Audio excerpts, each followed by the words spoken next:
I'm on live, but I'm on my live right now. I don't really know what's happening, but my phone's on Do Not Disturb. So she got to get on live, and she got to, you know what I mean? She got to add me.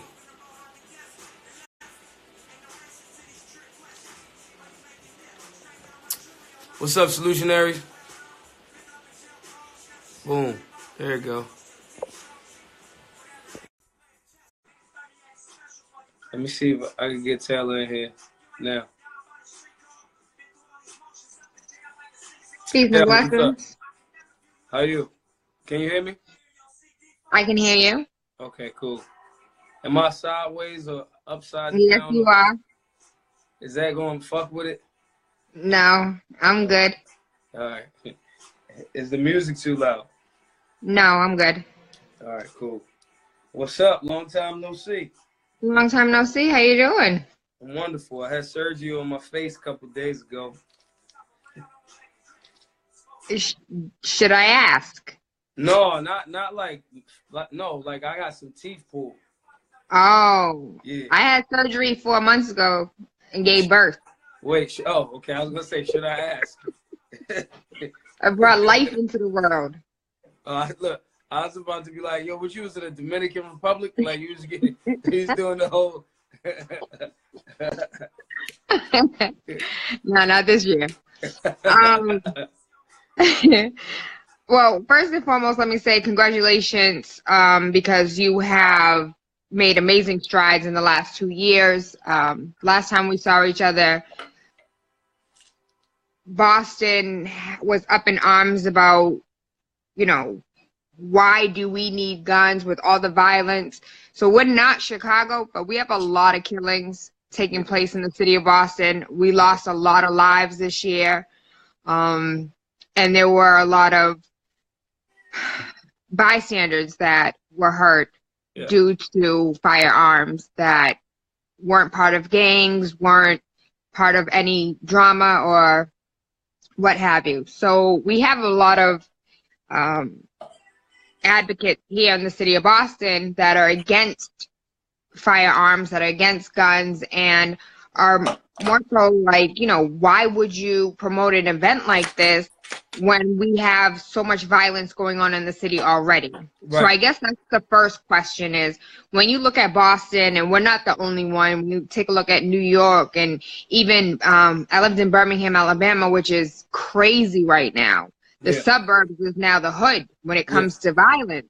Why is it important to get educated on gun violence or gun safety or even firearms in general when we are 9 times out of 10, per the media, the victims of gun violence? Well, first, thanks for, even doing this with me and even being there, especially earlier on when everybody was kind of like asking that question, like, wait, are you trying to put more guns into people that are crazy and give them, stuff like that? So thank you, first and foremost. Secondly, is that music is it in the way at all? It doesn't bother me. Okay. So yeah, it's important to make sure that we addressing that, because that's really a lie. What the media says about, like, first they'll say, well, the black on black crime, they'll say things like that. And it's like, crime is about proximity. But they never hear you never hear the phrase white on white crime. You know what I'm saying? With that being the case, the first thing is to push back against the falsehood. With that being one of the falsehoods, the debunking is in the education. The debunking of the myth or the falsehood is in the education. So when you start to realize that, okay, if there's, let's say, the same 1,000 guys doing the same crime and it's a revolving door and they're all getting out of jail, and they're victimizing people that they know may not particularly have the means to defend themselves, there's no prevention. You know what I'm saying? So just first informing people that these are falsehoods, that, oh, if you have a firearm, you better be law enforcement, or you better be the military, or you must be the bad guy. That's one, pushing back against that falsehood. And then I don't trust government, at all, period. So why would I outsource my defense to the same people, you know, the same People concepts that of are kill you. tyranny. Yeah, like they have no, law enforcement has no legal obligation to protect your life. That is not Maj saying that. That is a like that's a Supreme Court ruling. The Yeah. police have no obligation to protect your life. So they come after the fact. They come with the coroner's van to, you know, mop shit up. You know, so knowing that, it's like historically, you know, and it's not the pain or oppression Olympics. However, though, historically, you know, black people in America have not had the smoothest time in America. It hasn't been all roses and candy. So with that being the case, whether it's just a racist, whether it's, you know, someone that's fearful, whether it's a bigot, whether it's governmental tyranny, I think that, you know, black people being the one group of people in America that's fought fervently, even in the face of enslavement and all of the American wars, you know, I think it's high time that we understand that historical context and don't forget. Like when they talk about 9/11, or when, you know, my Jewish homies talk about they elders make sure that they never forget the Holocaust. We can't forget that. You know, this government generally, and that's not just me saying that. The founding fathers of this nation was like, yeah, we don't trust government. The people that made this nation said, we don't bang with government. Because it's when it gets overreaching, it starts to use its power to tell people what to do and control the people, as opposed to the government working for the people. You know, so having that civic understanding, and then also seeing how many times, you know, in urban America especially, it's presented like we supposed to just not be on that wave. It's like, oh, this is the Matrix. Y'all trying to trick us. You know, so for me, it's very important, saying that long drawn out answer. It's very important to make sure that we give it a historical context. We give factual data, as well as we give, you know, a freedom-based perspective. You know, we patriots. No, and this might sound funny, but no race of people in America, and I hate to make it about race per se, but I mean, historically, no other race of people should be understanding the importance of defending your life yourself and not waiting for somebody else to come do it for you. So as far as context is concerned, 2 years ago, Maj came to Boston, about 2 years ago to date, and it was snowing outside. It was freezing. Like, it was slush, snow, hail. It was horrible. And we had a packed standing room only room, to the point where we couldn't take any more guests. Yeah. And that's how many people in the city of Boston and surrounding cities were just interested in that conversation. So Wake Up with Tayla Andre radio show on 101.3 FM. And we started this conversation before you came, and with Firearm Fred. And we learned that in the city of Boston, we are a restricted city, where the only time that you can carry is when you're taking your gun to the range, or you're taking your gun to go hunting. And we in the city of Boston have to fight, as in other cities. I believe across America, you have to fight the city to say, no, like, I want my full range of rights. You posted something the other day that I thought was funny. It was just like my face when there's a sign that says no concealed carry, and you're still carrying. I'm carrying everywhere. Everywhere. They gave you a hard time at the airport too, right? Oh, when I had, those wasn't even real guns. those was like replicas. and that's what I'm saying. People get so scared. They see a replica gun and they think, oh my God. It's very interesting about Boston too, being, you know, y'all historical context in the American Revolution. First and foremost, Massachusetts has the most restrictive gun laws in the country. In the country, yeah. They're more restrictive than California. They're more restrictive than New Jersey and New York. The irony is, you know, the Boston Tea Party, fighting for revolution, fighting for liberty. Crispus Attucks, like being the first person, you know, busting a gun, black man busting a gun to set off the Revolutionary War and things like that.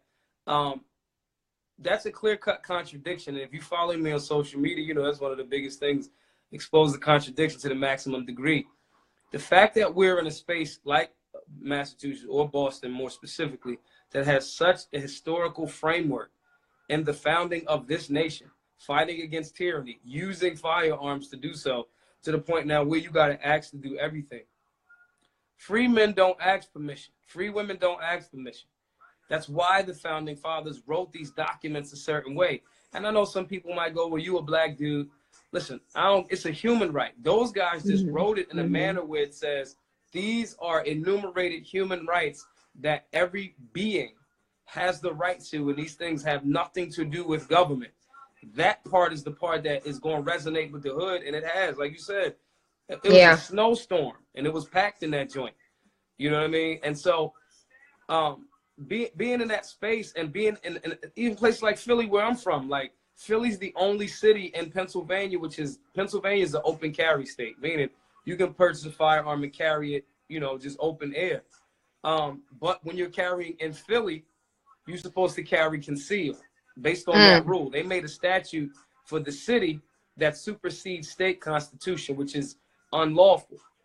What happens there is, like in Boston, you got to just keep suing the shit out of people. Just got to keep suing. This is a violation of my human rights. We have to start making sure that we framing the conversation and the languaging properly too. This is a violation of my human rights. Malcolm X, you know, before he was murdered, God bless the dead,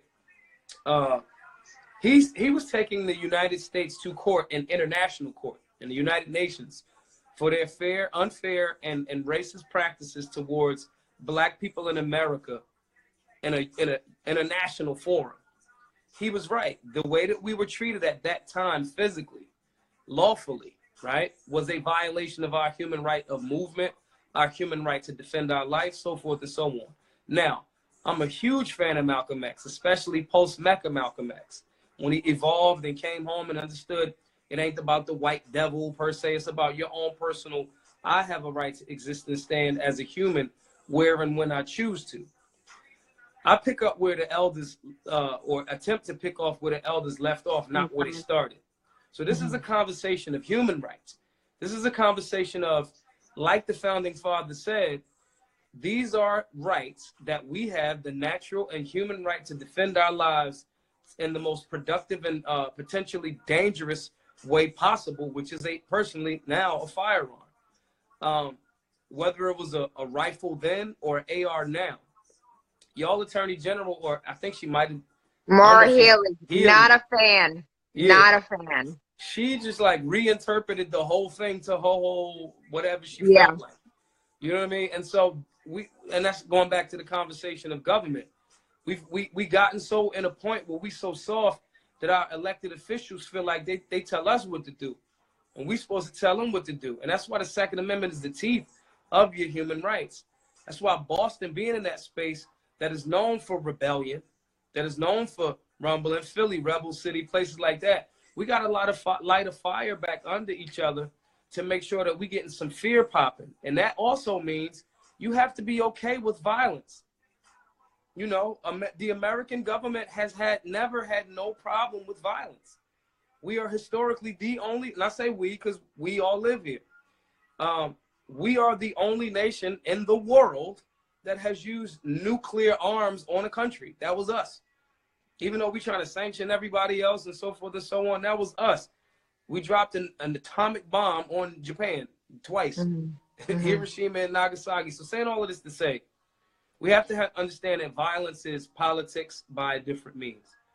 And if you want certain liberties, the people that are in positions of power aren't just always going to just hand them bitches over to you. You might have to shoot some fucking body. If that's not your level of commitment, I understand that.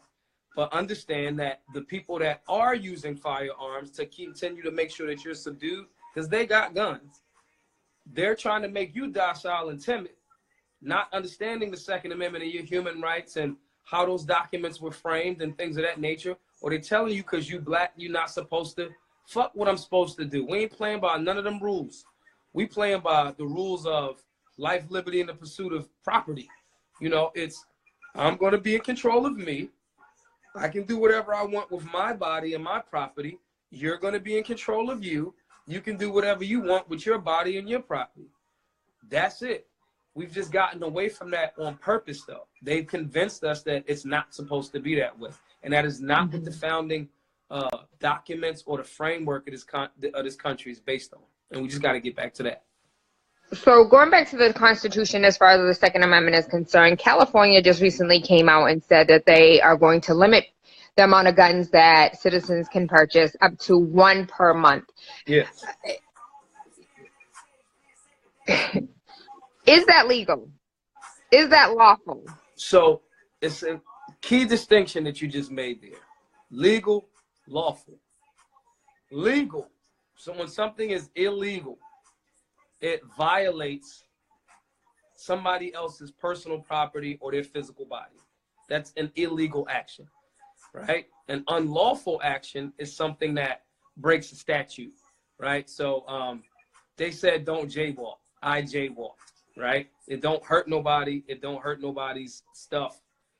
I jaywalk and then I punch somebody while I'm jaywalking. It goes from unlawful to illegal. So distinction there, that's a very key thing. I'm so glad that you said that.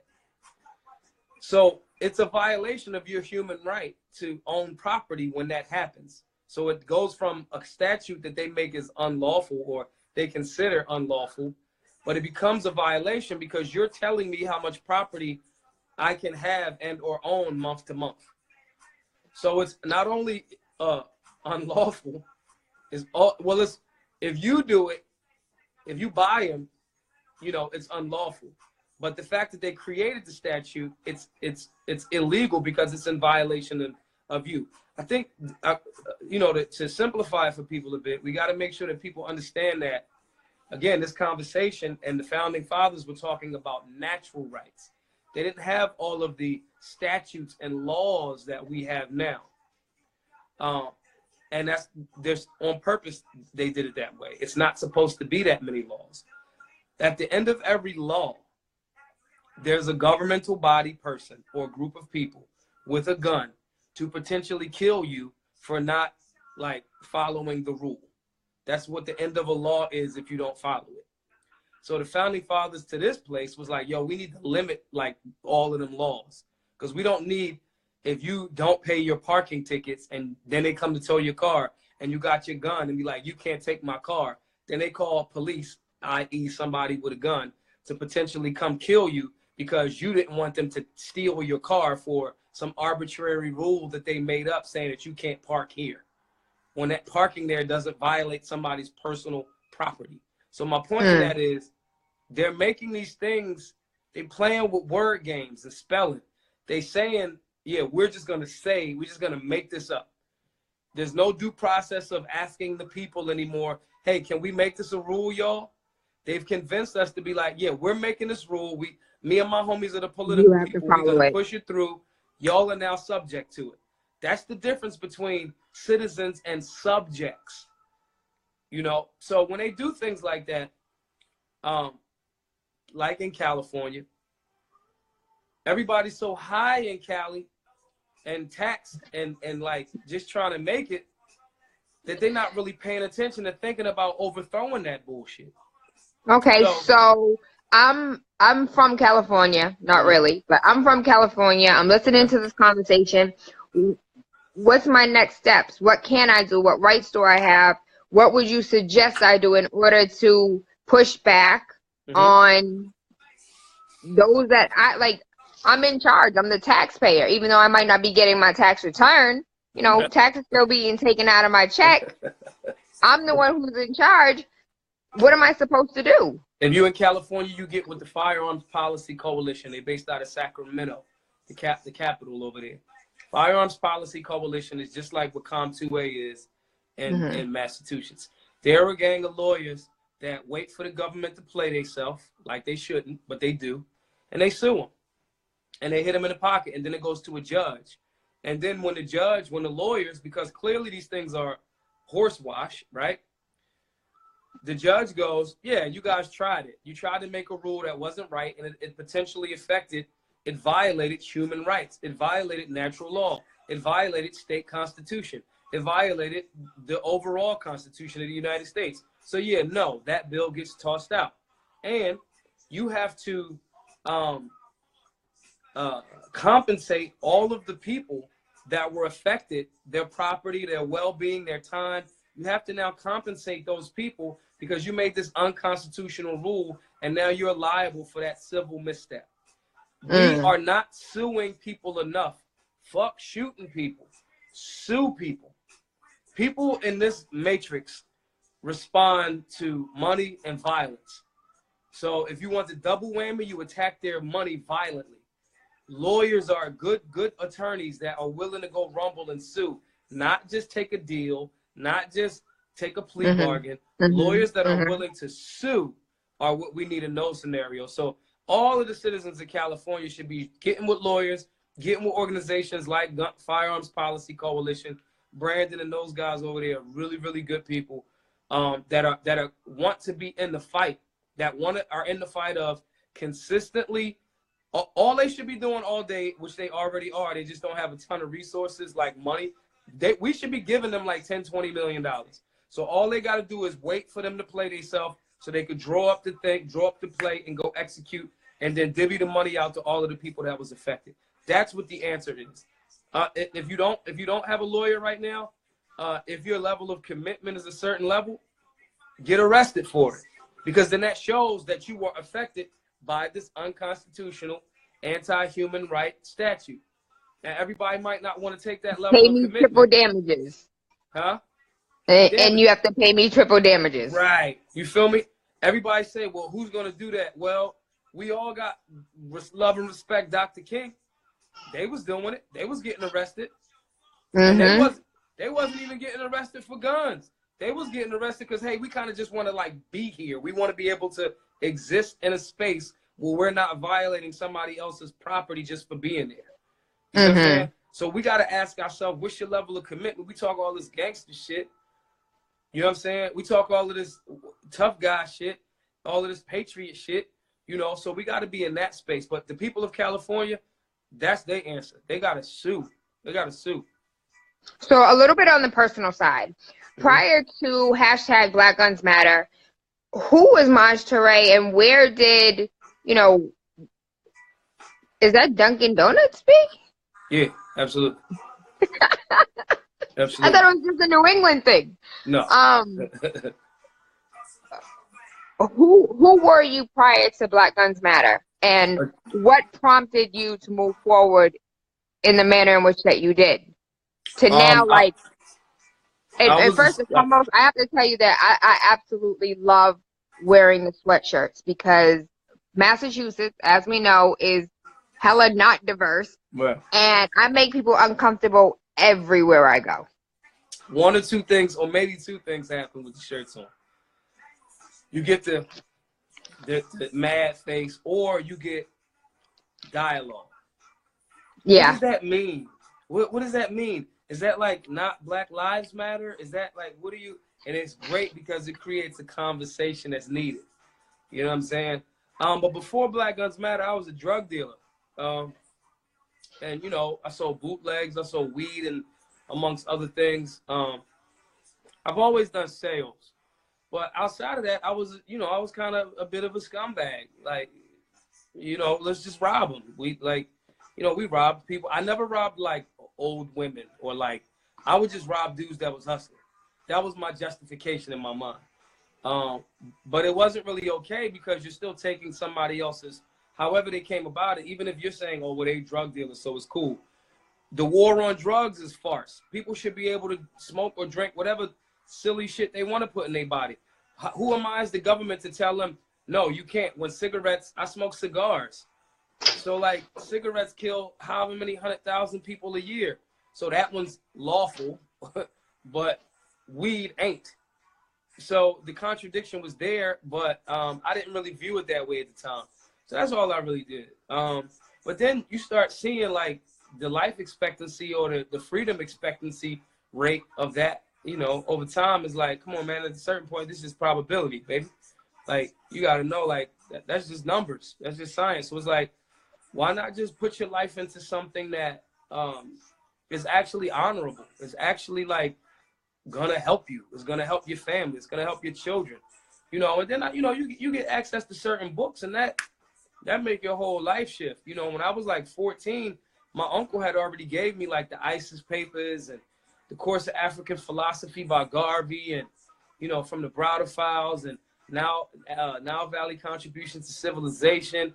And then I started reading other stuff. I started reading Hitler, you know, Mein Kampf, and you know, and then I started reading like Rules for Radicals, and just reading all of these different things.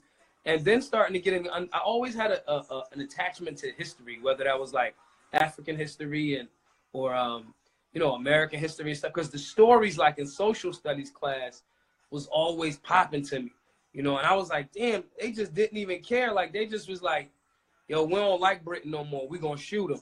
To me, I just thought that was like super gangster. So you know, just having this broad understanding of like a little bit of psychology with ISIS papers, a little bit of American history, a little bit of this, a little bit of that, it shapes who you are. And then when you start applying that to, you know, you can see some of the manifestations of those things, good or bad, when you hustling. I mean, or, okay, I need to have a military understanding. So if I read Sun Tzu, you know, The Art of War, I know if we got to rob him, we got to know the terrain. We got to be understanding of what his personality type is. You know, so all of those different things went into it, but I was just applying them for real scumbag shit. That's just, I mean, like when people be honest with themselves, it's like, bro, you was like dudes, like, dude, you're talking about women being hoes. You're the biggest hoe on the earth. Like, just own your shit. Stop lying to yourself. And if you want to make a difference and change that, you'll change it. So that's really what it was for me before then. But what made me change was like traveling around with music. You know, I put out like 3 music projects because I love hip hop. I love music. And just traveling around, making the music, selling the music myself. I used to take the train or the Chinatown bus from Philly to New York every morning. And I would sell on the train, sell my music, like 50 CDs, and then get on the 3 o'clock train and be back in Philly by 5, and then try to sell like 50 more of my CDs for like $5 a piece. And I did that for like a year and some change every day. But going to these different places in different cities, I developed relationships with people, and we too. And I would come back, and they would be like, so we come back to Boston in February, right? Somebody that I met or kicked it with there, it would be like, yo, where's such and such? Oh, he in jail. He caught a gun charge. Damn, who he shoot? Oh, he didn't shoot anybody. He just had the gun. So when you keep hearing that possession charge everywhere, Compton, Chicago, Detroit, it's like, oh, so y'all didn't rob nobody. Y'all just didn't like fill out the paperwork.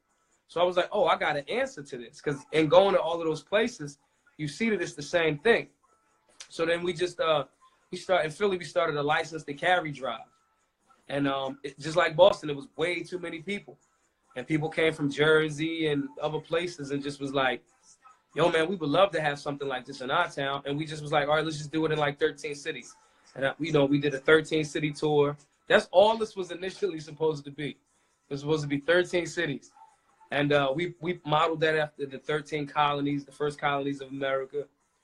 And then doing that, we just started seeing how many more cities was like needed more information, and seeing how many people weren't involved in civics or social studies per se, because people of color felt so separated from it that they weren't taking advantage of it.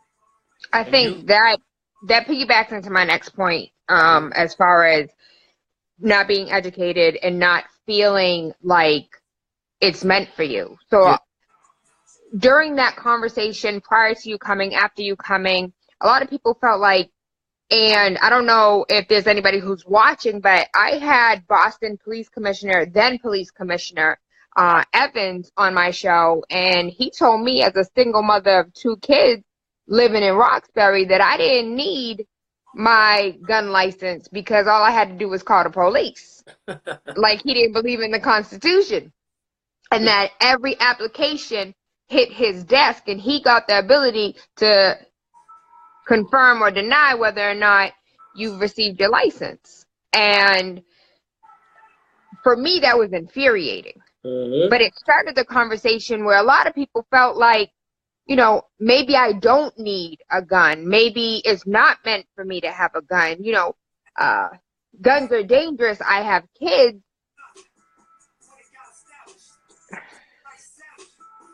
is multi-compact right now. So I guess the first question is, how young is too young? When I think about firearm safety, I think of Derek Grace and how he has, how old was his baby girl? Like 6 when she was training? Yeah. How young is too young? When you have parents that are like, I can't bring a gun into my house. I don't want to put my child in that position. There's 2-year-olds shooting themselves in the face. How young is too young? Why historically, because I know you know the history, historically, why do we as people of color have this feeling that guns are not for us? When I believe in 2008, 857 million, about 85% of firearms were in the hands of U.S. civilians. Yeah. Because, so that's a new thing. That's not historically like how it's been. Like I said earlier, black people have fought in America, have fought in every war for this country, for our personal freedoms and things like that. That's a very new concept.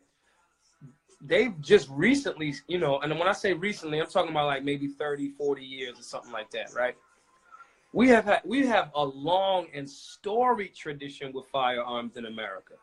You know what I'm saying? From fighting off the Klan to the Black Panther Party to, you know, all of these different things, to the Buffalo Soldiers, to, you know, just historically. And even if you're talking about black people that are natives to this land, you know, the first federal gun grab was Wounded Knee. Natives to this land were people of color, you know, so that's a new thing that they trying to convince people that it was always not for us. That's a lie. That's one. Two, they do that because they play this game where, like, well, America has had some historically racist scenarios. Like, in order for us to move forward and not be trapped by that, we got to acknowledge that truth. So they'll say that and they'll go, see, even when they wrote the Constitution, they were saying the slaves was 3/5 of a, that's actually not true. That was actually something that they utilized, calling it 3/5. Now, be clear, there's a contradiction there. If you're saying all men are free, created equal, liberty, liberty, liberty, but we got slaves, there's a contradiction. They'll use that and those historical references to say, see, they wanted them guns to only be for them. But that's still giving, even if that was the case, like, you got to go, I don't really care what they meant it for. I don't care what they meant it for. And who gonna check me? Who gonna check me? If I'm saying it's mine now, because I'm an American citizen, and it ain't nothing like understanding that you an American citizen until you get your passport stamp. And when you got to fill out your passport and go American, it don't be like second-class citizen that can't really have no rights in America, blah, blah, blah, blah, blah. When you go to other countries and see how soft we really is, for real, and how hard-working them Caribbean people is, how hard-working them Guyanese, African, Chinese people is, and how soft and easy and lackadaisical we got it, you gonna understand real quick that you American. So take advantage of all of that. And if you saying, like, that I don't have full right to all of those things, not how people perceive it, not how, you know, certain cases fall certain ways. I'm talking about the actual how it's written in the rules. If you saying that ain't for me, somebody come take my guns from me. Come see me about that. If that's what it is, come do something. If not, then I'm going to take full advantage of that. I think that we don't understand how G it is to be a patriot. And the definition of a patriot is a man or woman that is willing to put their life on the line to protect their countrymen and countrywomen from the government. That don't mean you a bootlicker. You know what I'm saying? So they hit us with the whole, well, America has had racist scenarios throughout her lifetime. And that's true. But that's still, again, that Bill of Rights that those same founding fathers wrote, like a T. Paine, who did not have slaves, Thomas Paine, who did not have African captives, because they called the slaves, but that's not. I'm so glad you clarified that for people who thought they were talking about the auto-tune. with that being the case, there were certain men, even in those guys, that was like, nah, they are humans. Like, what are we doing? This is a contradiction. They wrote those things specifically saying these are human rights not given by government. The actual Second Amendment and those Bill of Rights are actually applicable to the rest of the world. But the people there just are in that, they don't even get it. They're communist China regimes is just like, no, it's always been, fuck that. Y'all do what we tell you to do. But those are actually, you have that human right to do it. You just acquiesce and submit to a thing. And your submission is their power. And the founding fathers knew that. So to me, those people that say, oh, they didn't want us to, I don't give a fuck what you wanted to. I didn't think that when I was doing the wrong thing with my life. Nobody wanted me to rob them. I want to actually stop for a second and rewind, and for you to say that again. Submission is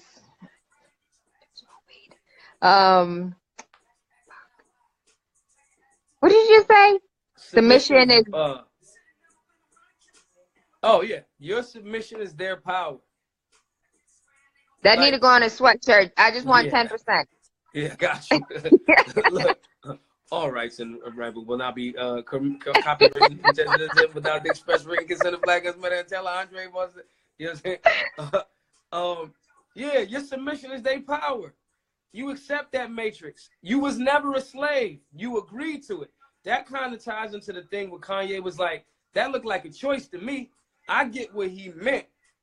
It ain't come off right because it was cut up and edited and all of that. But when you watch the whole interview, I'm not gonna go into so if I go to Chicago, right, I can't lawfully, based on their statute that they made outside of the Constitution, which is very the Bill of Rights was very clear. I can't lawfully carry a firearm based on their matrix to protect my life. In that place, I'm supposed to wait for an officer to come save my life that has no lawful obligation to protect me. That's ass backwards. That's asinine. But they convince motherfuckers. Now, when I go to Chicago, I be strapped all the time. I be breaking the law. That's not natural law. So the founding fathers knew that. 1775, the British was like, yeah, send them rifles back. They banned. It was like, what? 1776, it was an armed revolution. At a certain point, you have to understand that your submission is their power. You a battery like the Matrix. So one of the things I need you to help me understand is, in the state of Massachusetts, we have what's called the castle law, which doesn't make sense to me because if it's my castle, I'm going to whoop your ass because you in my house. Yeah. But in Massachusetts, it means you have to run away. So it's two things. You talking about duty to the castle doctrine is when you don't have to. When you do, y'all got duty to retreat, which means if Jason is in your house, right? The killer. He's clearly Jason. He's coming, he got the mask and everything. I'm gonna chop your head off, right? You gotta run from Jason, fall like every fucking girl does in the movie. You gotta fall. Jason gotta be like right behind you. You still gotta like squeeze out the window, and you got your gun on you and you can't shoot Jason in your house. You have a duty to retreat from the clear and present imminent danger in your state. But y'all accept it. Please help me understand this. Like, as far as law is concerned, how do you combat that? Like, how do you? This isn't working. You do not. You openly exercise civil disobedience. You do not comply. You will go to jail. You know what I'm saying? If I'm in Chicago, I get caught with a gun, I'm gonna go to jail. Okay. Dr. King went to jail. Gandhi went to jail. Gandhi has some real kind of racist stuff to say at certain points, but nonetheless, the principle still stands. Gandhi went to jail. You know what I'm saying? Harriet Tubman, like, what are we talking about? Harriet Tubman was like, we not doing this. We're not doing this. You open, and then on top of that, as Americans, you know, it ain't gotta be you went to jail first. It's Yeah, we're not doing this. We suing you. We are suing you. We are active at, you know, with our politicians. We are funding organizations, on a state level especially. State organizations understand the laws and constructs of that individual state because it changes state to state. Each state is its own republic in America, right? So you sue the shit out of people. You don't comply. You don't just you can make memes about it and say all of this, Molon Lave, come and take it and all of that. And that's cool too, because that's changing the mentality and the heart. But you also do not comply. If you got a bump stock, don't turn that shit in. And at the same time, sue the fucking ATF, sue the federal government that's saying that you have to turn in your personal property and they're not even going to compensate you. I can clearly show you how that's in violation of the Fourth Amendment. That's in violation of the Second Amendment. You get behind the organizations and you sue the government. You get a ticket for driving and you know you wasn't speeding, don't just pay the ticket because it's easier. That's how you feed the beast. First thing you do is change the ticket date that you got to go to court, because more than likely that cop has a specific day that he got to go to court. You change that, you mess the schedule all up, right? Then no, I wasn't. This is what happened, but you got to do your due diligence. See, the founding fathers to this place, and I'm not saying it's like they were some super geniuses. They was gangsters. They was the thugs, period. With that being the case, they was just willing to do the due diligence. They was willing to understand how government functions, how it's important to make sure that's limited, how it's important that we be active civilly. That's a part of your new G shit now. If you don't know your state constitution, a little bit of it, you missing it. You need to add that to your repertoire. You know what I'm saying? So saying that to say how you push back against that is you collectively organize. You do the same thing that them people down that was boycotting the buses down in, you know, back in the day. That lasted for 2 years. 2 years. You motherfuckers couldn't stay out of H&M for a season. Or the NFL, for that matter. The fuck? The Eagles won the Super Bowl last year. I ain't watched none of that shit. What are we talking about? Your level of commitment to freedom has to be bigger than anything, because it's all encompassing. How you gonna leave this shit for your kids? They got you asking. You like what? You're not free. You loose. You loose. And so that's how you push back. And then you start doing things like, I think we're gonna start doing this at Black Guns Matter more often. We're gonna find out what big companies support certain politicians, and if the politician is anti-gun, you know, if that company gets behind them in any way, shape, or form, we're not going to Walmart for 2 weeks. Walmart will lean on the politician about that rule. Fast. We lost $2 billion these last 2 weeks. What the fuck is going on in Massachusetts? No, they boycotting because they said they're not cool with the gun laws. And we will say, hey, love all of the great people that work at Walmart. It's going to get tight for y'all for a bit because y'all have to, there's going to be some collateral damage for a minute. They don't have no problem doing that with your tax return to get the money for their wall bill. Why you ain't doing it? It's really, you got to be a gangster about this shit on so many levels, you know, and not let sympathy or empathy for things be used against you. You got to break a couple eggs, man. We trying to build a freedom omelet that ran this bitch. You know what I'm saying? And you have to be willing to, you know, support and not support the things, you know, that are really, really detrimental. And you got to set precedent. Like, I love Whole Foods. I love Whole Foods. I can't shop at Whole Foods no more like that. They're not in support of the Second Amendment. I write them a letter. Hey, y'all, love y'all. I love the new layouts. They got a beautiful one in Philly. They just built it less than 2 years ago. It's amazing. They got wine, a bar, all kind of shit in there. I can't go in there. Y'all look some type of way. Y'all don't want me to have my firearm in there. I got to let y'all know that however $1,000 a month that I was spending with y'all can't get that from me. And maybe it's 10 million other people that feel the same way. But you have to do the due diligence and let people know and then actively stick to that. Or say, I'm not built for that part, but this is my level of commitment. You know what I mean? And I'll write all of the letters for everybody, but I'm fucking going into Whole Foods. You know what I'm saying? Or if it's Buffalo Wild Wings, they anti-gun. You know what I'm saying? You got to find them businesses out. You got to merge all of those things and put you vote with your dollar. Redirect that dollar into businesses that are in support of your freedoms and your culture. If you're not doing that, you're not really going to get no effective change in tandem with suing, state and federal governments. Mm-hmm. So February 15th, starting at 6:30 p.m. until 8:30 p.m. and then the following day, 20 special people, lucky people, get to shoot with you. Yeah. It's a free event. All are welcome.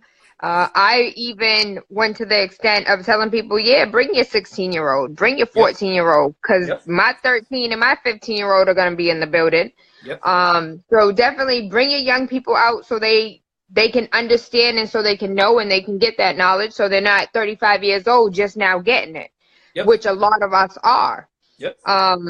What are some of the things that will be covered, some of the discussion that will be taking place? I know last time you were here, we had a little demonstration as far as firearms were concerned, what a safety look like parts of a gun, and what that looks like. Yeah. It'll be all of those things. It'll be demonstrations. It'll be what we added to this tour is more of a political education. So what we noticed, we did about 50-something events last year across the country. The biggest thing that we understand is, okay, we feeling, you'll see more and more, especially black people, to start being like, yeah, I think I do need it. And that's partly because of the fear that they pushed around Trump, right? I could use that fear. So I think black people is like, yeah, I think I want to get a gun now. The safety component, we starting to see traction there. What we're light in is political education. Why it's not okay to, for a president to make an executive order. Why the system of checks and balances is there. When you understand that matrix and that structure, you can implement your will in it because you know the rules of it. Why Maura Healey can't just make her own understanding of the Constitution. Right. She can't just be like, yeah, this is what I think it means. No, I don't give a fuck what you think it means. This is the system and process that you have to go through if that's what you think. Now you got to confer with your actual constituency because your constituency ain't sleep no more. So we adding political education to it, but it's definitely going to be, we'll have replica, firearms there. Shouts to, NLT cert pistols. We'll have, some of these right here. These joints is like replicas, right? But what they are is these are training pistols that has a detachable magazine. This is not an actual firearm, right? So it also has, those little two lasers. I don't know if y'all can see it. Them little red and green lasers. That's at the point when the trigger is pulled, the red and green when the trigger breaks. So that company will have some of these around and things of that nature. We'll have, shirts from like Head Down Arms, merch and material from the National Shooting Sports Foundation. All of the stuff that y'all get there is free. We will have some DVDs from an international high-level world-class instructor, good friend of mine, Rob Pincus. He has a company called the ICE Network, not those guys, not the immigration dudes. His company came out way before that organization was founded. But he just has renowned. He's a world-renowned trainer. He's given us a gang of DVDs. Y'all can purchase those if you learn something from the class. But all of the other stuff is free. Merchandise. We got stuff from Bursa, which is a firearm company that we working with. That they're a beginner organization. The messed up part for y'all, and this is another reason why y'all got to sue people. See, this anti-gun thing is bad for business. It's bad for creating jobs. We can't sell Bursa products in Massachusetts because of y'all rules. So if Bursa had an extra $10, $20 million that they went, man, we selling so many guns in Boston, we should buy a factory and create jobs. You can't do it because you can't even manufacture the products in Massachusetts. So my point there is we'll have stuff from them. Conflict resolution, key component. We are not saying, yeah, get a gun and that's going to be the end all be all. We saying get informed, get your mindset and your information levels up. So then when you get that firearm and get the proper training with that firearm, you understand what you're shooting for, and more importantly, how many things you don't have to shoot for. You know what I mean? It ain't because, you know, she was thick and you liked her and he got a number before you. That ain't what this about. This is about defending your life, protecting and, you know, preventing death, and doing what you got to do in the defense of freedom. So those are all of the things that everyone who registers and comes out to the class or the event in Boston is going to get. And we're going to have a historical context too. Some of the things that I talked about, like even with Crispus Attucks, even with just again the historical context of, man, and if Boston was this fundamental in American history, which was tied specifically to the firearm, how did it get to this point? You know, how were we at that space? So that's really a lot of the things that we're going to deal with in February. And again, we'll just pull names out of the hat of whoever's the 20 people that's going to shoot, you know, the following day on the 16th, you know, totally free. All of the ammo, all of that stuff, that's on us. Okay, last question And of the evening. Yeah. Last question of the evening. And for those who are going to be showing up, even after Maj is gone, we will have trainers that will be in the building. As you guys know, Don Cor will be there. We'll also have a couple other trainers that you guys may not be that familiar with, but we'll learn and meet on the 15th. Yeah. As far as the NRA is concerned, the National Rifle Association, we have seen in the news when certain instances happen and a black man or a black woman is involved, they're kind of hush-hush. They're really silent. But, you know, if it's in Florida and it's a white man and he shoots and kills and he's oh so sorry, the NRA is like, it's his God-given right. Do you believe that possibly there needs to be a B NRA? I think that the NRA represents a small amount of gun owners across America. Based on their own numbers, they have 5 or 6 million, you know, members. There's over 100 million gun owners in America. So that's just one bigger organization. I do think on certain areas they get falsehoods attached to them, but I also think that currently, and that's historically, they get falsehoods attached to them, like, or if all NRA members, you know, are just racist rednecks. I've been to the last 2 NRA annual meetings.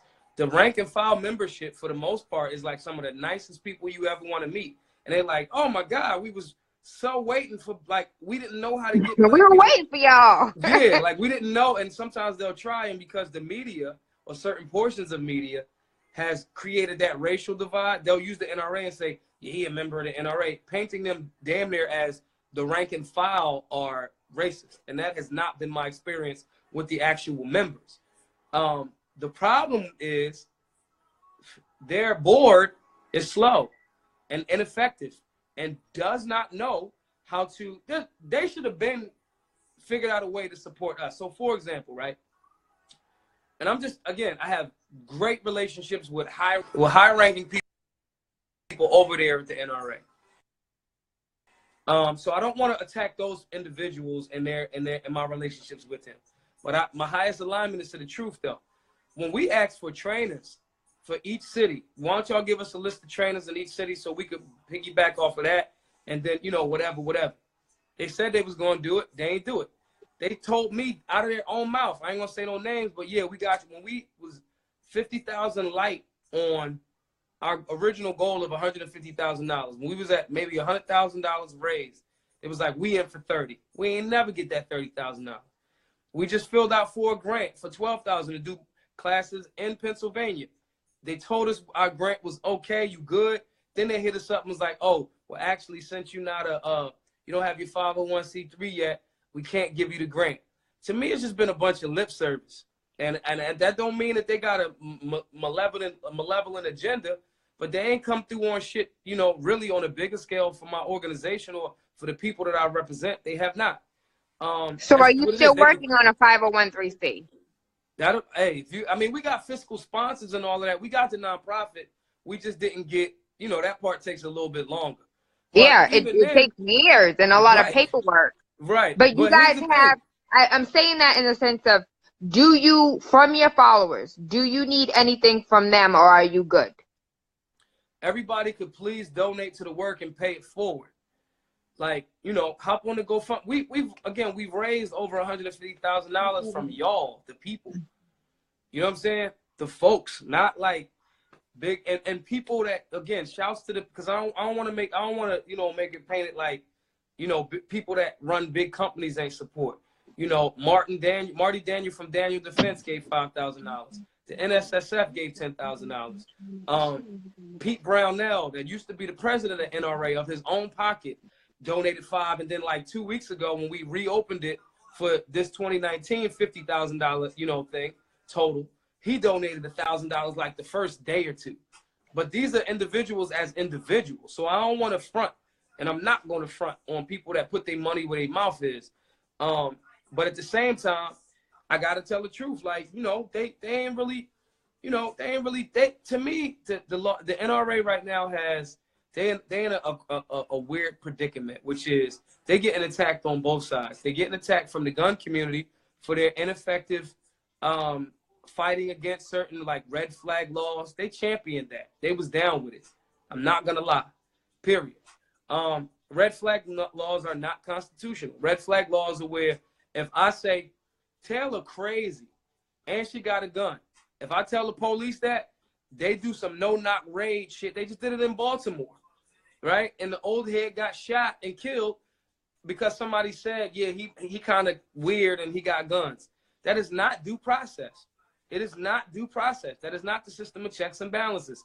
You don't get, they try to do that like, you know, you get into an argument. I had, a young lady say something about me. Oh, I need to order protection. Then you got to turn your guns in.